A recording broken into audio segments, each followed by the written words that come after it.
अस्सलाम वालेकुम।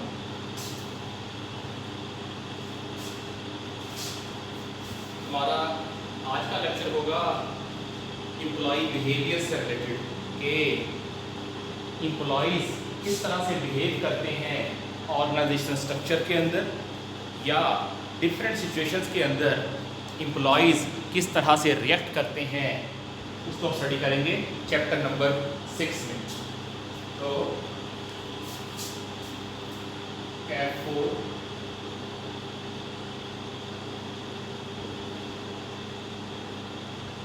Chapter number 6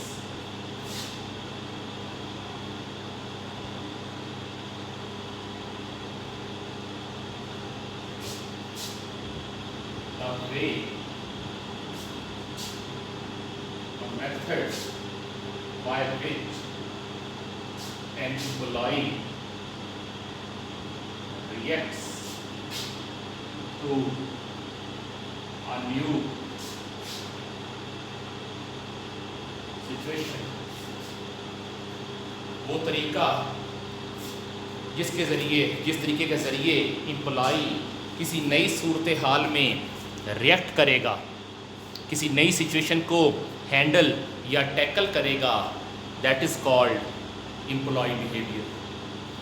कि मुख्तलिफ लोग मुख्तलिफ सूरत हाल में डिफरेंट सिचुएशंस में डिफरेंट वे में बिहेव करते हैं, डिफरेंट मेथड में बिहेव करते हैं।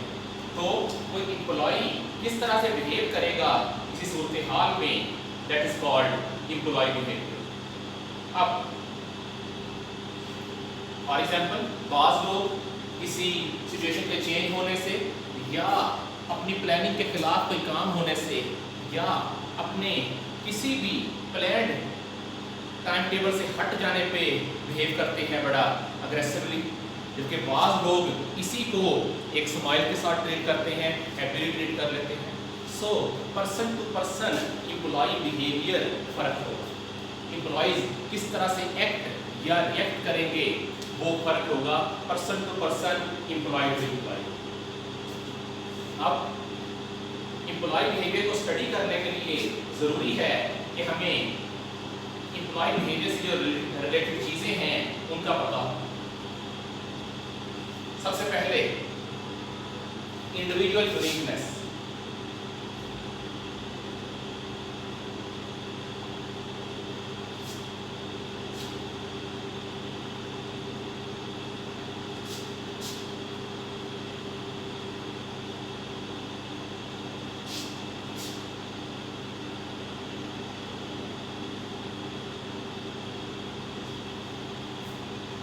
कौन से एट्रीब्यूट्स या कैरेक्टरिस्टिक्स हैं जो किसी एम्प्लॉय के बिहेवियर को कंट्रोल करते हैं या जिनकी मदद से किसी एम्प्लॉय का बिहेवियर मुकम्मल होता है।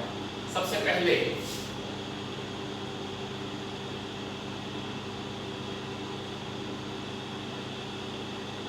Individual uniqueness. हर एम्प्लॉय अपनी सेंस में यूनिक है। उसकी तमाम कैरेक्टरिस्टिक्स, उसकी पर्सनैलिटी, उसकी एजुकेशन, उसका परसेप्शन लेवल, उसका चीज़ों को गेज करने का तरीका, उसका रिएक्शन टाइम, उसकी स्ट्रेस को मैनेज करने की कैपेबिलिटी, तमाम कामों में हर पर्सन यूनिक है। हर पर्सन के कैरेक्टरिस्टिक्स यूनिक होंगे। इवन दो सगे भाई या दो क्लोज बैचमेट्स या इवन दो बेस्ट फ्रेंड्स, उनका भी बिहेवियर एक दूसरे से डिफरेंट होगा। हर पर्सन अपनी तमाम क्वालिटीज में यूनिक है। बेसिकली इंडिविजुअल यूनिकनेस को समझना ज़रूरी है ताकि ये समझा जा सके कि मैनेजमेंट को या आपके सीनियर मैनेजर्स को हर एम्प्लॉय को उसकी कैपेबिलिटी के हिसाब से ट्रीट करना पड़ेगा, उसके इंडिविजुअल बिहेवियर के हिसाब से ट्रीट करना पड़ेगा। बाज़ लोगों को स्ट्रिक्टली कंट्रोल करना पड़ता है by making laws, rules and regulations, जबकि बाज़ लोगों को ऑटोनॉमी देनी पड़ती है कि वो अपना काम जिस तरह से चाहें कर सकें। बाज़ लोगों के ऊपर स्ट्रिक्ट चेक एंड बैलेंस रखना पड़ता है। बाज़ लोगों को आप फ्री विल दे सकते हैं कि वो अपनी मर्जी से कोई काम कर सकें या किसी टास्क को परफॉर्म कर सकें। सेकेंडली,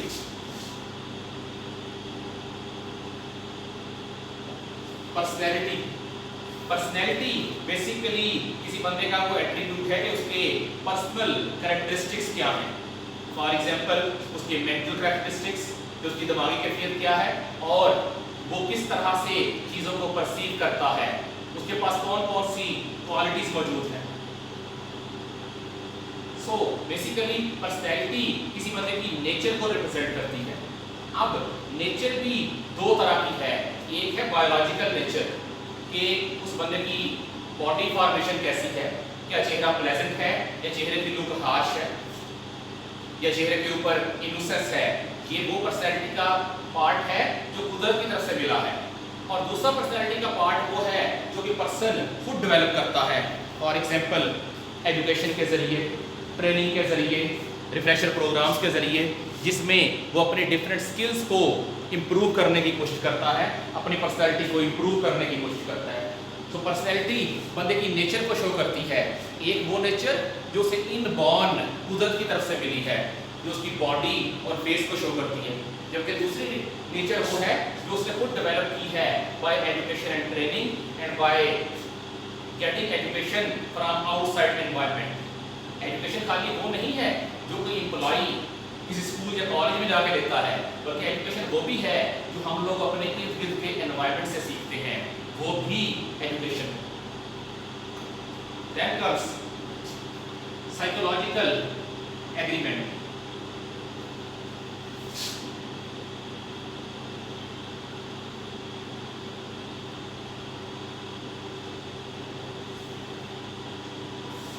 फिर उस पर्सन का दिमागी तौर पे ऑर्गेनाइजेशन के साथ आके मिल जाना वो भी लाजमी है।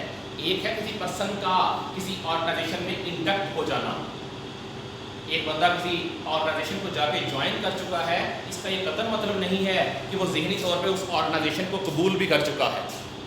ज़रूरी है कि वो साइकोलॉजिकली उस ऑर्गेनाइजेशन के साथ हमआहंग हो जाए, साइकोलॉजिकली उस ऑर्गेनाइजेशन का हिस्सा बन जाए।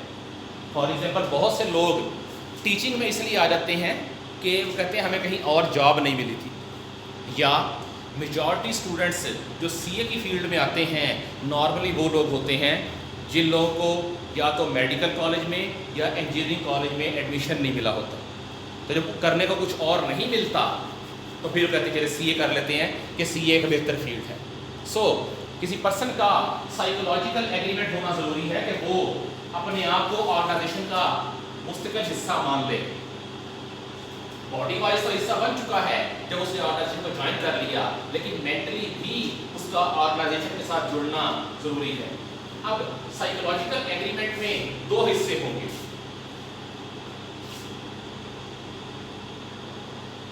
Employees gains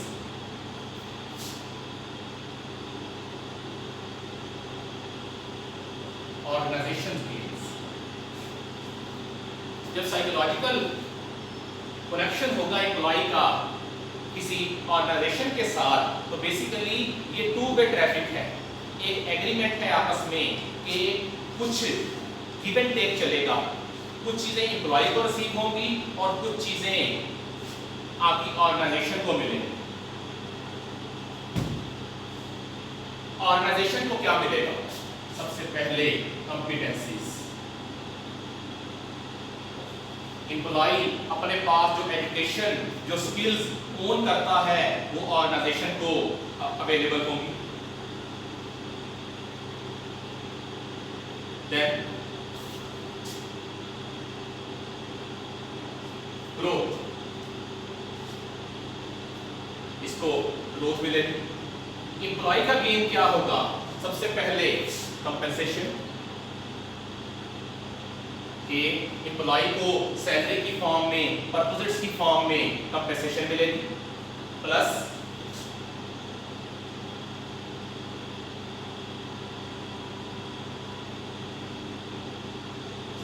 future growth aspects, के एम्प्लॉय जो है वो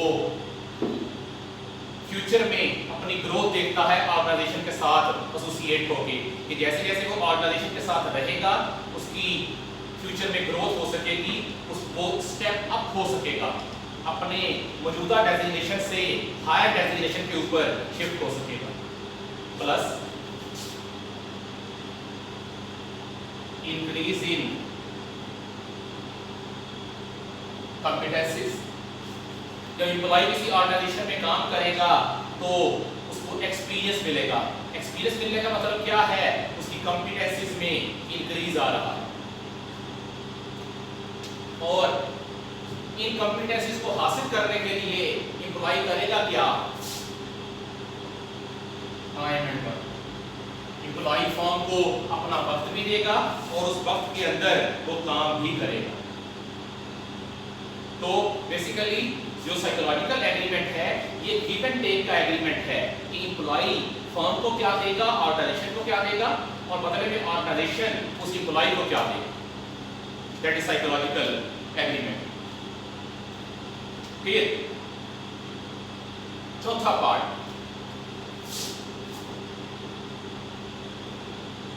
perception. How a person receives data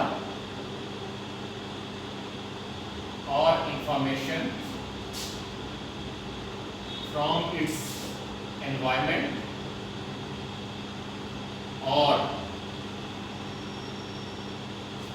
surroundings. कोई पर्सन अपने आउटर एनवायरनमेंट के साथ किस तरह से इंटरेक्ट कर रहा है, किस तरह से इंफॉर्मेशन गैदर कर रहा है, दैट इज कॉल्ड परसेप्शन। क्योंकि ऑर्गेनाइजेशन के अंदर एम्प्लॉय ने हर वक्त डील करना होता है चेंजिंग सर्कमस्टेंसेस को।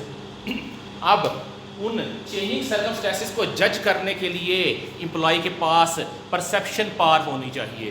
परसेप्शन पावर क्या है कि वो अपने आउटर एनवायरनमेंट से डाटा कलेक्ट कर सके, आउटर एनवायरनमेंट से इंफॉर्मेशन कलेक्ट कर सके और फिर उस इंफॉर्मेशन को यूज करके वो अपना कुछ रिएक्शन दे सके, अपना कोई मेथोडोलॉजी दे सके कि वो गिवन सिचुएशन को किस तरह से टैकल करेगा। सो किसी भी सिचुएशन को टैकल करने के लिए परसेप्शन सबसे पहला काम है कि आप वहां से इंफॉर्मेशन गैदर कर सके।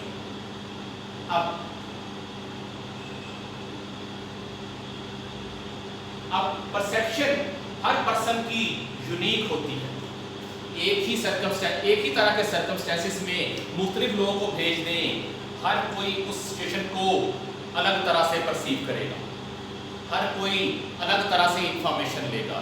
वजह क्या है, हम जो इंफॉर्मेशन परसीव करते हैं, रिसीव करते हैं, हम जो इंफॉर्मेशन गैदर करते हैं, हम अपने एट्रीब्यूट, अपनी क्वालिटीज़ के हिसाब से करते हैं, अपने पास एक्सपीरियंस की बेस पे, अपने नॉलेज की बेस पे, अपनी एजुकेशन की बेस पे, आउटर एनवायरनमेंट की बेस पे, अपनी माली हालात की बुनियाद पे और इवन अपने कंफर्ट के हिसाब से।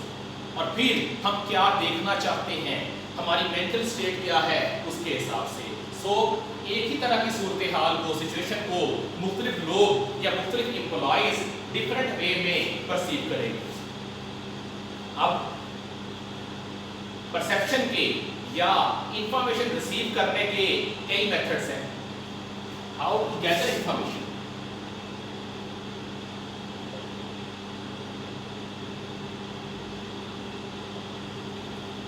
इंफॉर्मेशन गैदर कैसे होगी? सबसे पहले है सेंसरी सोर्सेस।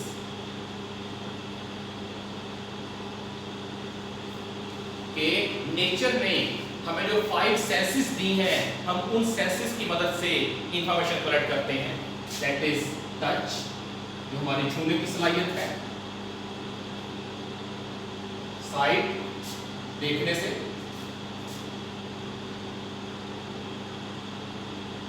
हियरिंग, सुनने के लिए, सुनने है, टेस्ट, किसी चीज को चख के, और या फिर स्मेल, उस चीज की खुशबू या खराब हो सकती है। तो ये 5 सेंसरी सोर्सेस हैं जो जिनके जरिए हम इंफॉर्मेशन या डाटा कलेक्ट करते हैं। फिर अदर सोर्सेस,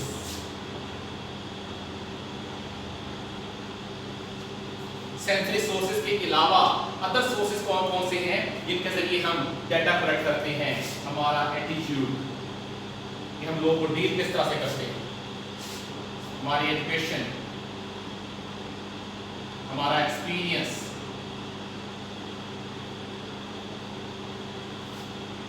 हमारी बैकग्राउंड, हम किस बैकग्राउंड से ताल्लुक रखते हैं, वैदर हमारा बैकग्राउंड रिच है या पुअर है, हमारा बैकग्राउंड अर्बन है या रूरल है, देहाती इलाके से ताल्लुक है या शहरी इलाके से ताल्लुक है। इसी तरह हमारी सब्जेक्टिविटी, तमाम बिजनेस में कहा जाता है कि हमने चीजों को ऑब्जेक्टिवली देखना है, यानी कि अनबायस्ड वे में, लेकिन एक्चुअली हम चीजों को देखते हैं सब्जेक्टिवली, कि हम हमारा पर्सनल बायस लाजमी आता है उसके अंदर। देन एक्सपीरियंसेस, हम अपने तजर्बे से लेते हैं इंफॉर्मेशन, हमारे बिलीव्स, हमारे सोच और हमारे ख्यालात कैसे हैं। फिर हिस्ट्री, जैसे बाज कौमों का मतलब मशहूर है कि वो काम करने के मामले में सख्त जान है, फॉर एग्जाम्पल पठान हो गए या आपके जो अफ्रीकन्स हैं, इनके मतलब मशहूर है ये काम करने के मामले में सख्त जान है, मेहनती हैं। फिर रिलीजन, हम मजहब के हिसाब से भी इंफॉर्मेशन को परसीव करते हैं। फिर हमारा मोटिव क्या है, जो इंफॉर्मेशन हम गैदर कर रहे हैं उसे गैदर करने के पीछे, कलेक्ट करने के पीछे हमारा मकसद क्या है। तो ये वो डिफरेंट अदर सोर्सेस हैं जिनकी मदद से हम चीज़ों को, सिचुएशंस को परसीव करते हैं या किसी किस्म की इंफॉर्मेशन गैदर करते हैं। 5 सेंसरी सोर्सेस और ये कुछ हैं आपके अदर सोर्सेस। फिर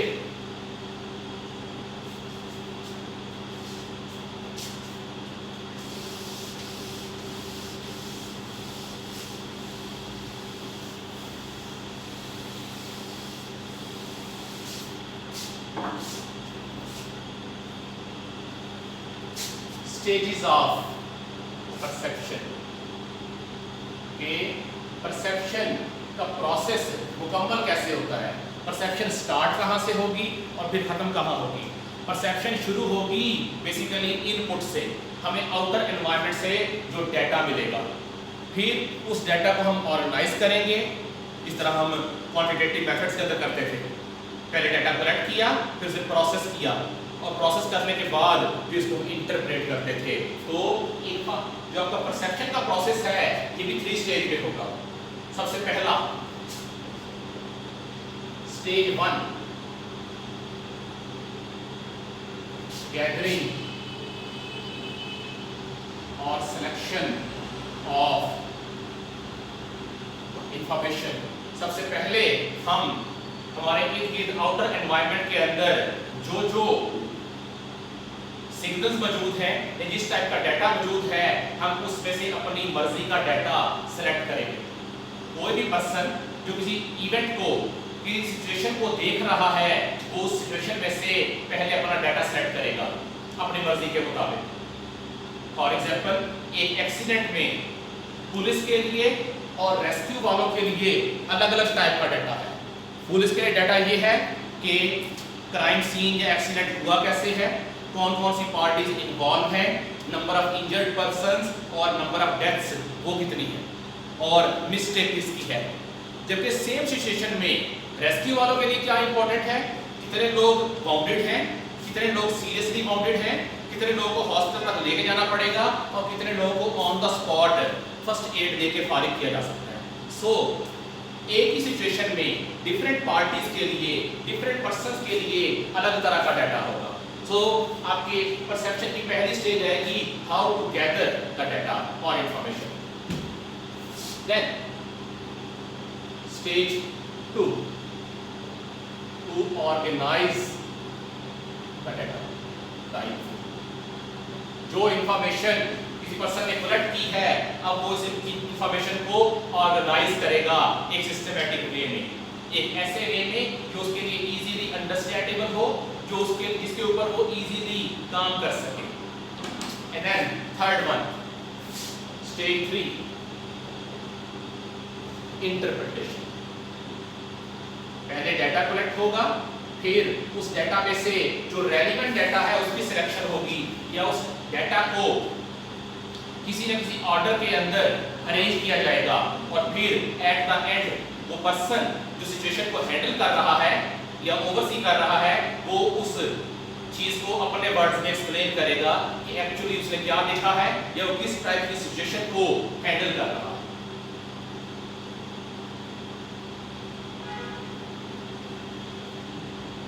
Then comes sensation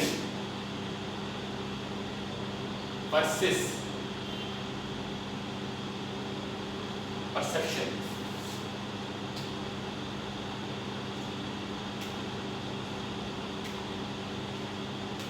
सेंसेशन और परसेप्शन इन दोनों में फ़र्क है।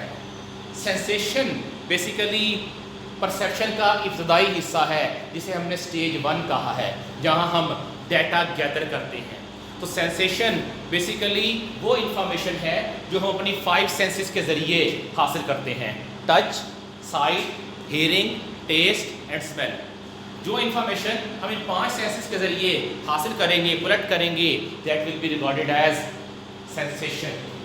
जबकि परसेप्शन क्या है, इन 5 सेंसेस से आने वाली इंफॉर्मेशन और अदर सोर्सेज से आने वाली इंफॉर्मेशन उसको कैप्चर करना, उसको ऑर्गेनाइज करना और उसको फिर एनालाइज करके अपनी इंटरप्रिटेशन देना या उसका कोई रिजल्ट निकालना, that is called perception. Perception person to person vary करती है। हो सकता है एक सूरत हाल किसी एक बंदे के लिए हाईली टेंस हो, जबकि वही सिचुएशन किसी दूसरे पर्सन के लिए फनी हो। या कोई ईद के दिनों में फर्म्स के ऊपर सेल्स का प्रेशर आया होता है कि आपने अपनी सेल्स ज़्यादा करनी है, तो सेल्स का प्रेशर हो सकता है किसी एक एम्प्लॉय के लिए बहुत प्रॉब्लमेटिक हो, उसके लिए एंजाइटी क्रिएट करने वाला हो, जबकि किसी दूसरे एम्प्लॉय के लिए ये मोटिवेशन का सोर्स हो और किसी तीसरे एम्प्लॉय के लिए ये रूटीन टास्क हो जो हर साल रिपीट होता है। So perception level person to person, employee to employee vary करेगा। अब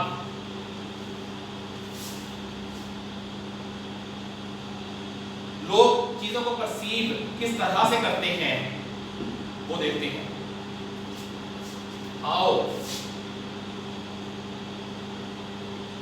एम्प्लॉइज परसीव द थिंग्स,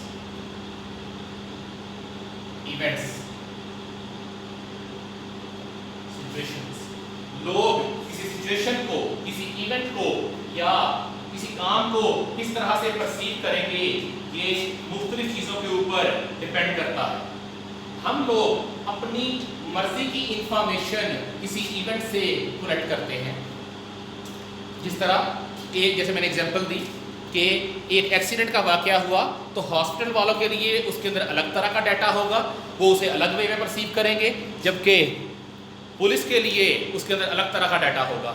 और अगर हम बात करें न्यूज़पेपर वालों की या मीडिया वालों की, तो मीडिया के लिए उसमें डाटा अलग होगा। सो हर बंदा अपने हिसाब से डाटा सेलेक्ट करता है। तो how people perceive the things, first is perpetual selectivity.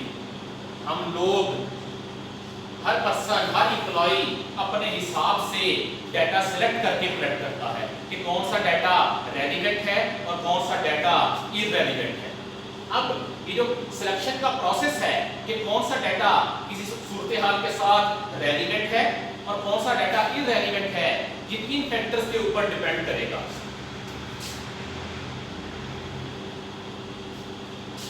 Factors, वो कौन से फैक्टर्स हैं जो किसी पर्सन की सिलेक्टिविटी को डिटरमिन करते हैं कि वो किस टाइप का डाटा कलेक्ट करेगा। पहले हैं इंटरनल फैक्टर्स, कि इंटरनल फैक्टर जो उस पर्सन के साथ रेलिवेंट है। सबसे पहला हैबिट, उस बंदे की आदत क्या है, क्या वो चीज़ों को बहुत ज़्यादा डिटेल में जाकर देखने का आदी है या वो चीज़ों को सिर्फ ओवरसी करता है। सेकेंडली पर्सनैलिटी, बेसिकली किसी पर्सन की बॉडी लैंग्वेज, बॉडी फॉर्मेशन और उसके सारे कैरेक्टरिस्टिक्स को ऐड कर लें तो वो उस बंदे की बन जाती है पर्सनैलिटी। तो जो बंदा इंफॉर्मेशन दे रहा है उसकी पर्सनैलिटी और जो बंदा इंफॉर्मेशन गैदर कर रहा है, इन दोनों की पर्सनैलिटी भी डिटरमिन करेगी कि किस टाइप का डाटा कलेक्ट किया जाएगा। अब पर्सनैलिटी में क्या क्या आता है आपका? Age, dress, race, sex, gender, ये सारी चीजें आपकी पर्सनैलिटी के अंदर आ जाती हैं। Then comes motivation and interest.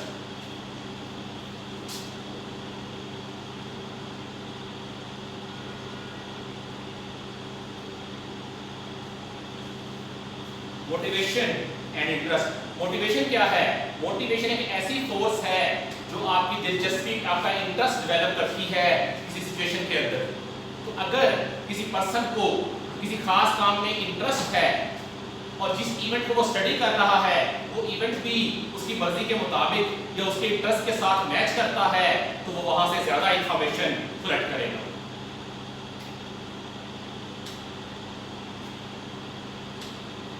For example, अगर एक पर्सन मार्केट में जा रहा है शॉपिंग करने के लिए और वो प्यासा है या उसे भूख लगी है, तो स्टोर में जाते ही वो सबसे पहले ईटेबल्स की तरफ जाएगा। रीजन क्या है? उसे शॉपिंग बाकी भी करनी है, लेकिन बेसिकली पहले वो अपनी थर्स्ट, अपनी हंगर को खत्म करना चाह रहा है। सो उसका मोटिवेशन फैक्टर जो है वो उसकी थर्स्ट होगी या उसकी हंगर होगी, तो उसके इंटरेस्ट की चीज है। फिर इकोनॉमिक एंड सोशल बैकग्राउंड।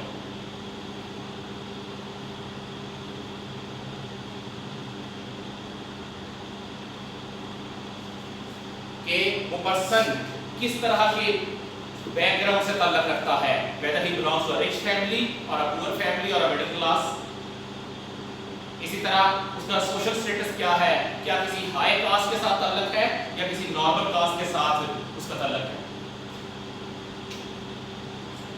जो लोग ज्यादा वेल डेवलप होते हैं इकोनॉमिकली एंड सोशली, जो लोग एक स्ट्रॉन्ग साउंड फैमिली बैकग्राउंड रखते हैं, उनका बिहेवियर आमतौर पे पॉजिटिव होता है दूसरों के साथ। और वो लोग जिनका family background socially economically weak हो, उनका बिहेवियर आमतौर पे नेगेटिव होता है। फिर एक बड़ा फैक्टर लर्निंग। नॉर्मली जितना कोई बंदा पढ़ा लिखा होगा, वेल एजुकेटेड होगा, उतना ही उसका एटीट्यूड पॉजिटिव होगा। और अगर तो पर्सन इलिटरेट है या कम पढ़ा लिखा है, तो जनरली ये परसीव किया जाता है कि उसका जो बिहेवियर है वो नेगेटिव होगा। फिर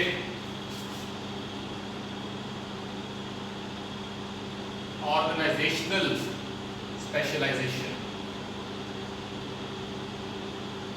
बाज़ ऑर्गेनाइजेशंस में हाईली स्किल्ड पर्सन रखे जाते हैं, तो ये पर्सन किसी खास तरह के डाटा को कैप्चर करने में महारत रखते हैं। सो ये लोग किसी खास सूरत-ए-हाल में अपनी स्पेशलाइजेशन के मुताबिक बेहतर डाटा कलेक्ट कर सकते हैं। For example chartered accountants. Chartered accountants basically बने हैं आपकी अकाउंटिंग इंफॉर्मेशन को कलेक्ट करने के लिए, प्रोसेस करने के लिए और एनालाइज करने के लिए। सो इनको आप किसी भी ऑर्गेनाइजेशन में भेजेंगे कि हमेशा डाटा की तरफ जाएंगे, फर्म के फाइनेंशियल अफेयर्स को देखने की कोशिश करेंगे। ये थे आपके इंटरनल फैक्टर्स, वो इंटरनल फैक्टर जो किसी पर्सन की डाटा सेलेक्टिविटी को इफेक्ट करते हैं कि पर्सन किस टाइप का डाटा अपने लिए सेलेक्ट करेगा।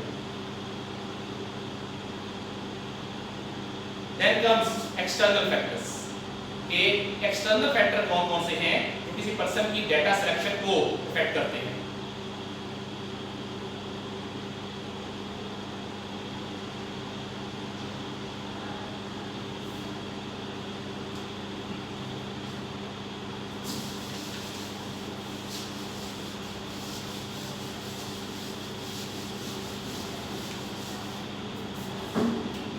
External factors. बैरूनी फैक्टर कौन कौन से हैं जो किसी पर्सन की डाटा सिलेक्शन को इफेक्ट करेंगे, कि वो कौन कौन सा डाटा सेलेक्ट करेगा। सबसे पहला है आपका नोवेल्टी ऑफ ऑब्जेक्ट। जिस चीज को स्टडी कर रहे हैं वो उसमें नयापन कितना है, नोवेल्टी मीन नयापन। सो किसी नई चीज के मुताबिक लोग आमतौर पे ज्यादा से ज्यादा डाटा कलेक्ट करने की कोशिश करते हैं as compare to older ones. वजह क्या है, नई चीज के अंदर, नोवल चीज के अंदर लोगों का इंटरेस्ट ज्यादा होता है as compare to older once.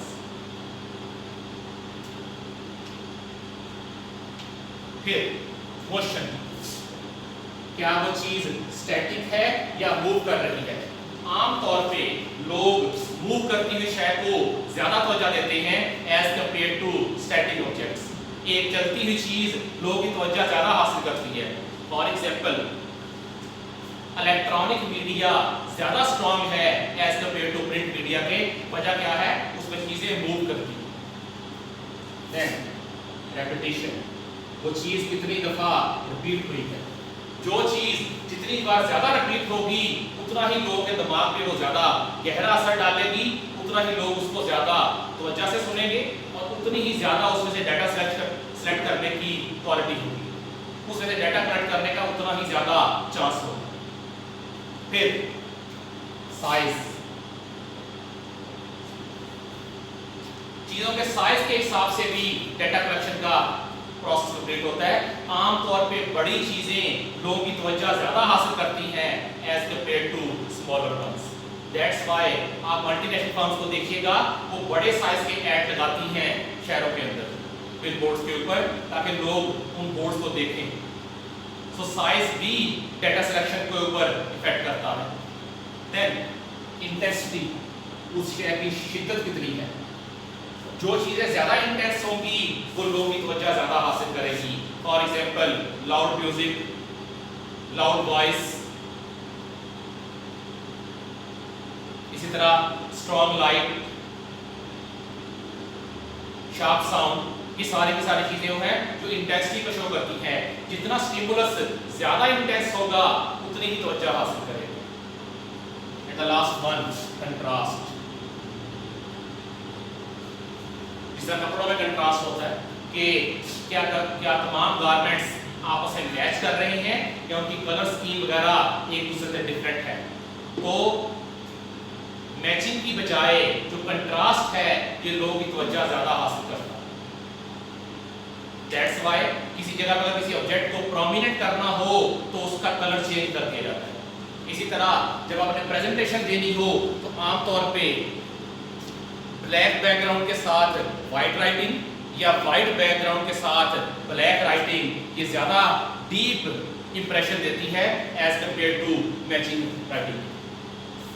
तो कंट्रास्ट भी लोगों की तवज्जो अट्रैक्ट करता है एज कंपेयर टू मैचिंग। ये एक्सटर्नल फैक्टर्स हैं जो डाटा सिलेक्टिविटी को अफेक्ट करते हैं।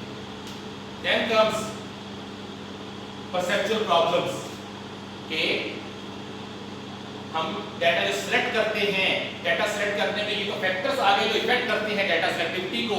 अब डाटा सिलेक्ट करने में प्रॉब्लम कौन कौन से अराइज होते हैं, वो कौन से फैक्टर्स हैं जो डाटा कलेक्ट करने के प्रोसेस को इफेक्ट करेंगे, तो इंशाल्लाह हम कमिंग लेक्चर करेंगे। अल्लाह हाफ़िज़।